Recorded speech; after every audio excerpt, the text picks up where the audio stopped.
World മാപ്പിൽ നിങ്ങൾ ഇപ്പോൾ കാണുന്ന രാജ്യമാണ് ഇന്ത്യ. ഇതുപോലെ ഫ്രാൻസ്, ജർമ്മനി, ഇറ്റലി, ഇന്ത്യയുടെ തൊട്ടടുത്തായി ചൈന തുടങ്ങിയ വ്യത്യസ്തങ്ങളാർന്ന രാജ്യങ്ങളുണ്ട്.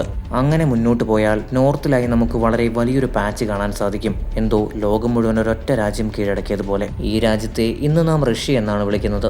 എന്നാൽ തുടക്കം മുതലേ ഈ രാജ്യം ഇത്ര വലുതായിരുന്നു. വിശ്വസിച്ചാലും ഇല്ലെങ്കിലും ലോകത്തിലെ ഏറ്റവും വലിയ രാജ്യം ഒരു സമയത്ത് ഇങ്ങനെ ആയിരുന്നില്ല.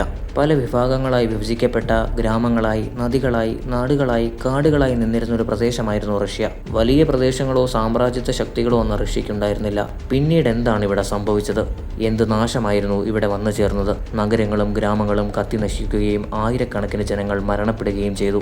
ഒരുപക്ഷെ ഈയൊരു കാരണമായിരുന്നോ ലോകത്തിലെ ഏറ്റവും വലിയ രാജ്യമാക്കി ഈ ഒരു പ്രദേശത്തെ മാറ്റിയത്? അറിയാം ഇന്നത്തെ ഈ ഒരു വീഡിയോയിൽ. വെസ്റ്റിലായി യൂറോപ്പുമായി ബോർഡർ ഷെയർ ചെയ്യുന്നു. സൗത്തിലായി ടർക്കിയുമായി ചെറിയൊരു കോസ്റ്റൽ ലൈൻ, തൊട്ടടുത്തായി കസാക്കിസ്ഥാനുമായി വളരെ നീണ്ട ഒരു ബോർഡർ, പിന്നീട് ഈസ്റ്റിലായി ചൈനയോടും കൊറിയയോടും ചേർന്ന 2 ബോർഡേഴ്സ്, ഏറ്റവും അവസാനമായി ആർട്ടിക് ഓഷനോട് ചേർന്ന് കിടക്കുന്ന ഒരു ഐസൊലേറ്റഡ് പ്ലേസ്. ഇവയെല്ലാം ചേർന്നതാണ് റഷ്യ. ഏകദേശം 17 മില്യൺ സ്ക്വയർ കിലോമീറ്ററിൽ സ്പ്രെഡായി കിടക്കുന്ന ലാൻഡ് ഏരിയ.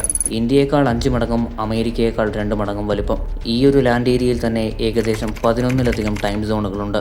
നിലവിലെ ലാൻഡ് ഏരിയകളിൽ ഏകദേശം 11% കവർ ചെയ്യുന്നതും റഷ്യയാണ്. ഭൂപടത്തിൽ ഇല്ലാതിരുന്നൊരു രാജ്യം എങ്ങനെ ഇത്രയും വലിയൊരു രാജ്യമായി? അറിയാം ഇന്നത്തെ ഈ ഒരു വീഡിയോയിൽ. ഈ ഒരു ചോദ്യത്തിന്റെ ഉത്തരം ആരംഭിക്കുന്നത് ഒരു ഫ്ലാറ്റ് ലാൻഡിൽ നിന്നുമാണ്. ഇതിനെ യൂറേഷ്യൻ സ്റ്റീപ്പ് എന്നാണ് നാം വിളിക്കുന്നത്. നിങ്ങൾ ഭൂമിയുടെ മാപ്പ് പരിശോധിക്കുകയാണെങ്കിൽ ചൈനയിൽ നിന്നും യുക്രൈൻ വരെ നിങ്ങൾക്കൊരു ഗ്രീൻലാൻഡ് കോറിഡോർ കാണാൻ സാധിക്കും. ഇത് വളരെയധികം നീട്ടമേറിയതും ഓൾമോസ്റ്റ് സ്ട്രെയിറ്റുമായിട്ടുള്ളൊരു ലൈനാണ്. വലിയ വലിയ കാടുകളോ കുന്നുകളോ യാതൊന്നുമില്ലാത്ത നേരായ ഒരു സമതലം എന്ന് വേണമെങ്കിൽ ഈ പ്രദേശത്തെ നമുക്ക് വിശേഷിപ്പിക്കാം. ഈ ഒരു പ്രദേശത്തിലൂടെ ഏതൊരു ആർമിക്കും വളരെ സുഗമമായി യാത്ര ചെയ്യാൻ കഴിയും.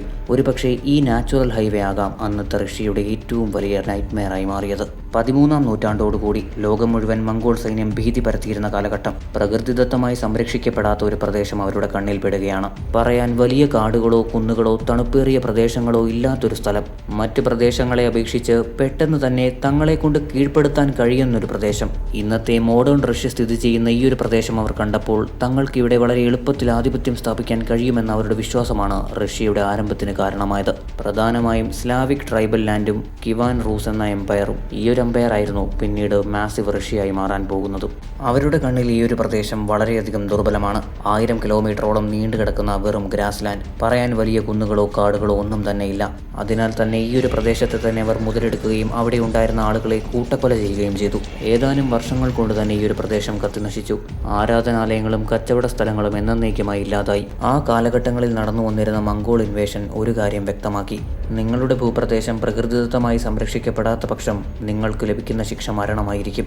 അന്നത്തെ റഷ്യൻ ജനതയുടെ മനസ്സിലെ ഏറ്റവും വലിയ ഭയമായിരുന്നു ഇത്. തങ്ങളുടെ ജീവന് യാതൊരുവിധ സുരക്ഷിതത്വവുമില്ല. ഏത് നിമിഷം വേണമെങ്കിലും തങ്ങളുടെ സാമ്രാജ്യം ഏതെങ്കിലും ഖാന് മുൻപിൽ അടിയറവ് പറയേണ്ടതായി വരും.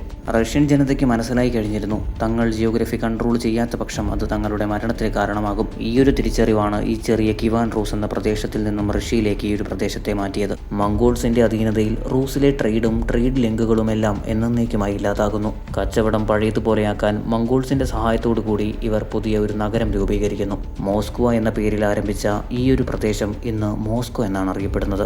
ഈ ഒരു പ്രദേശത്തിൽ കച്ചവടം വ്യാപകമായി ഉയർന്നു. ആരംഭഘട്ടത്തിൽ ഏതൊരു സാധാരണ നഗരത്തെയും പോലെയായിരുന്നു ഈ ഒരു പ്രദേശവും. എന്നാൽ വളരെ പെട്ടെന്ന് തന്നെ റൂസിന്റെ കേന്ദ്ര ബിന്ദുവാൻ ഈ ഒരു പ്രദേശത്തിന് സാധിച്ചു.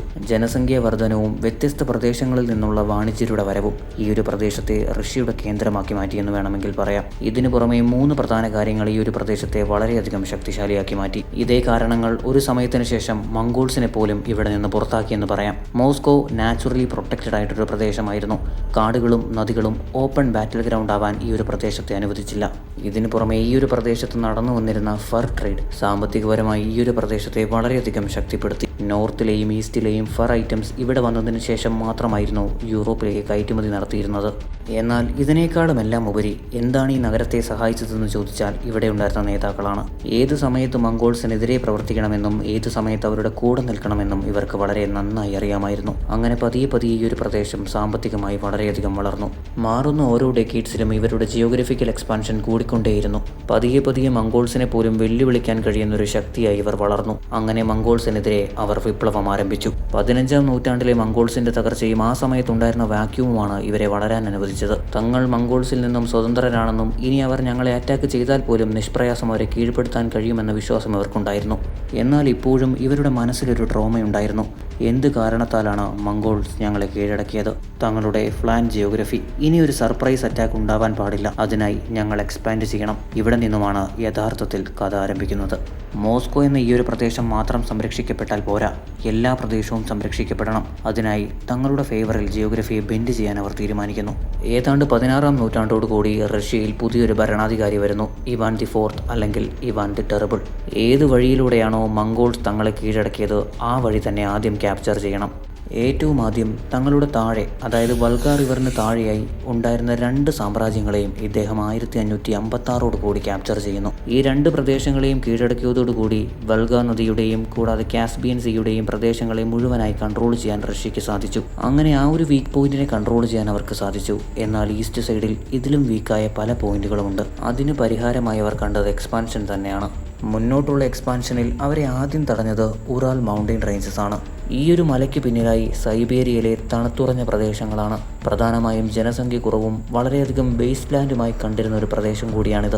ചെറിയ ചെറിയ ഗ്രാമങ്ങളും ഗോത്ര സമൂഹങ്ങളും മാത്രം അധിവസിക്കുന്ന ഒരു പ്രദേശം. എന്നാൽ ഈ ഫ്രോസൺ വേസ്റ്റ് ലാൻഡ് തന്നെയാണ് റഷ്യയുടെ എക്സ്പാൻഷൻ പോളിസിയുടെ ആദ്യത്തെ നാഴികക്കല്ലായത്. ഒരു നാച്ചുറൽ ഷീൽഡായിരുന്ന ഈ ഒരു പ്രദേശം റെസിസ്റ്റൻസ് കുറവായതുകൊണ്ട് തന്നെ വളരെ പെട്ടെന്ന് തന്നെ കീഴടക്കാൻ റഷ്യൻസിന് സാധിച്ചു. മുന്നോട്ടുള്ള റഷ്യയുടെ എക്സ്പാൻഷൻ ഏറ്റവും പ്രധാനമായി സഹായിച്ചത് കൊസാക്സ് ആണ്. ഇവർ പ്രധാനമായും ട്രാവലേഴ്സ് അല്ലെങ്കിൽ എക്സ്പ്ലോറേഴ്സ് ആണ്. ഇവർ ഹാഫ് ട്രാവലേഴ്സ് ഹാഫ് എക്സ്പ്ലോറേഴ്സ് എന്ന പേരിൽ അറിയപ്പെട്ടവരാണ്. ദൂരപ്രദേശങ്ങളിൽ നദിയുടെ സഹായത്തോടെ ഇവർ യാത്ര ചെയ്തിരുന്നു. വിന്റർ ആകുമ്പോഴേക്കും പല നദികളും തണുത്തുറഞ്ഞിരുന്നു. അതിനെ യാത്രാമാർഗമാക്കി ഇവർ മുന്നോട്ട് എക്സ്പ്ലോറേഷൻ ആരംഭിച്ചു. വ്യത്യസ്തങ്ങളാർന്ന വാഹനോപാധികളിലൂടെയായിരുന്നു ഇവരുടെ യാത്ര. 4-5 അംഗങ്ങളുടെ സഖ്യമായിരുന്നു ഇവർ യാത്ര ചെയ്തിരുന്നത്. കീഴടക്കുന്ന ഓരോ പ്രദേശങ്ങളിലും ഫോർട്ടുകൾ കൺസ്ട്രക്ട് ചെയ്ത് ഇവർ മുന്നോട്ട് നീങ്ങി. അങ്ങനെ പതിയെ പതിയെ യൂറോപ്പിൽ നിന്നും പസഫിക് ഓഷ്യൻ വരെ ഈ ഒരു പ്രദേശം എക്സ്പാൻഡ് ചെയ്തു. അങ്ങനെ ഒരൊറ്റ രാജ്യമായി ഈ ഒരു പ്രദേശം മാറി. ഇന്ന് നാം ഈ ഒരു പ്രദേശത്തെ റഷ്യ എന്നാണ് വിളിക്കുന്നത്. ഷോർട്ടായി പറഞ്ഞാൽ ഫ്ലാറ്റ് റൂട്ടിലൂടെ മംഗോൾ ഇൻവേഷൻ നടക്കുകയും റഷ്യൻസിനെ അവർ കീഴ്പ്പെടുത്തുകയും ചെയ്യുന്നു. പിന്നീട് അങ്ങോട്ട് റഷ്യൻസിൽ ഭീതി പരക്കുകയും മംഗോൾസിന്റെ ഭരണകാലത്ത് തന്നെ മോസ്കോ ശക്തി പ്രാപിക്കുകയും ചെയ്യുന്നു. പിന്നീട് അവർ ജിയോഗ്രഫിയെ തങ്ങളുടെ അഡ്വാൻറ്റേജിനായി ഉപയോഗിക്കുന്നു. ഈസ്റ്റ് വരെയുള്ള അവരുടെ എക്സ്പാൻഷനിൽ വ്യത്യസ്തങ്ങളാർന്ന നാച്ചുറൽ റിസോഴ്സസ് അവർ കയ്യേറുകയും തുടർന്ന് വളരെ വലിയൊരു സാമ്പത്തിക ശക്തിയായി ഉയർന്നു വരികയും ചെയ്യുന്നു. ഇവിടെ നാം പ്രധാനമായും അറിഞ്ഞിരിക്കേണ്ട ഒരു കാര്യമുണ്ട്. ഇവരുടെ എക്സ്പാൻഷന്റെ സമയത്ത് സമുദ്രം കടന്നും ഇവർ എക്സ്പാൻഷൻ നടത്തിയിരുന്നു. ഒരു കാലത്ത് അലാസ്കയും റഷ്യയുടെ ഭാഗമായിരുന്നു. പിന്നീട് 19-ാം നൂറ്റാണ്ടിൽ USSRയിലേക്ക് റഷ്യ മാറുകയും സാമ്പത്തികവും സാമൂഹികവുമായിട്ടുള്ള ഇൻസ്റ്റബിലിറ്റി ഇവരെ ഉള്ളിൽ നിന്ന് ഇല്ലാതാക്കുകയും ചെയ്യുന്നു. തുടർ പത്രികയായി 1867 ഇവർ അലാസ്ക USAക്ക് സെല്ല് ചെയ്യുകയും ചെയ്യുന്നു. ബോർഡേഴ്സ് ചുരുങ്ങിയെങ്കിൽ പോലും ലോകത്തിലെ ഏറ്റവും വലിയ രാജ്യമായി അന്നും ഇന്നും റഷ്യ അവശേഷിച്ചു. എന്നാൽ ഇവിടെ നാം അറിഞ്ഞിരിക്കേണ്ട ഒരു കാര്യം, റഷ്യ എന്ന ഈ ഒരു പ്രദേശം വ്യത്യസ്തങ്ങളാർന്ന രാജ്യങ്ങളുടെ ഒരു കോമ്പിനേഷനാണ്. ഇതൊരൊറ്റ രാജ്യം മാത്രമായിരുന്നില്ല. വ്യത്യസ്തങ്ങളാർന്ന ഡൈവേഴ്സിറ്റീസ് ഇന്നും നിങ്ങൾക്ക് റഷ്യയിൽ കാണാൻ സാധിക്കും. -40°C ഇന്നും റഷ്യയിൽ ജനങ്ങൾ ജീവിക്കുന്നുണ്ട്. വ്യത്യസ്തങ്ങളാർന്ന കൾച്ചേഴ്സ്, ട്രഡീഷൻ, സോങ്സ് തുടങ്ങിയവയാണ് ഇവരുടെ സിമ്പിൾസ്. ഇന്ത്യയിൽ നാം പൊതുവെ പറയുന്നൊരു കാര്യമില്ലേ, യൂണിറ്റി ഇൻ ഡൈവേഴ്സിറ്റി. അത് നമുക്ക് വളരെ വ്യക്തമായി റഷ്യയിൽ കാണാൻ സാധിക്കും. പല സമയത്തും ഗവൺമെൻറ്റിനെതിരായുള്ള റെബലിയനും നമുക്കിവിടെ കാണാൻ കഴിയും. മോസ്കോയെ പോലെ വളരെയധികം ഡെവലപ്ഡ് ആയിട്ടുള്ള പ്രദേശങ്ങളും എന്നാൽ ഒട്ടും ഡെവലപ്ഡ് അല്ലാത്ത പ്രദേശങ്ങളും നിങ്ങൾക്ക് റഷ്യയിൽ കാണാനാകും. വ്യത്യസ്തങ്ങളാർന്ന ജീവിത രീതികളും വിശ്വാസങ്ങളും ആചാരങ്ങളും കൊണ്ട് നടക്കുന്ന ഒരു തരം ജനങ്ങൾ. ചിലർ റഷ്യൻസ് സംസാരിക്കുന്നു, മറ്റു ചിലർ തങ്ങളുടെ ലോക്കൽ ലാംഗ്വേജ് സംസാരിക്കുന്നു. ചിലർ ക്രിസ്ത്യൻസ് ആണ്, ചിലർ മുസ്ലിംസ് ആണ്, ചിലർ ബുദ്ധിസ്റ്റ് ആണ്. At the end of the day ഇവരെല്ലാം റഷ്യൻസ് ആണ്. റഷ്യ എന്ന ഈ ഒരു പ്രദേശത്തിലാണ് ഇവർ ജീവിച്ചു വരുന്നത്. റഷ്യയെ പറ്റി നിങ്ങൾക്ക് എന്താണ് പറയാനുള്ളത്? കമൻറ്റുകളായി രേഖപ്പെടുത്തുക. ഈ ഒരു വീഡിയോ നിങ്ങൾക്ക് ഇഷ്ടമായിട്ടുണ്ടെങ്കിൽ വീഡിയോയ്ക്ക് ഒരു ലൈക്ക് നൽകി ചാനൽ സബ്സ്ക്രൈബ് ചെയ്ത് നോട്ടിഫിക്കേഷൻ ബെൽ ഓളിൽ എനേബിൾ ചെയ്യാനും വീഡിയോ പരമാവധി കൂട്ടുകാരുമായി ഷെയർ ചെയ്യാനും മറക്കരുത്. മറ്റൊരു ഇൻട്രസ്റ്റിംഗ് വീഡിയോയുമായി ഞാൻ വീണ്ടും വരുന്നതുവരേക്കും എന്നത്തെയും പോലെ thanks for watching and good bye.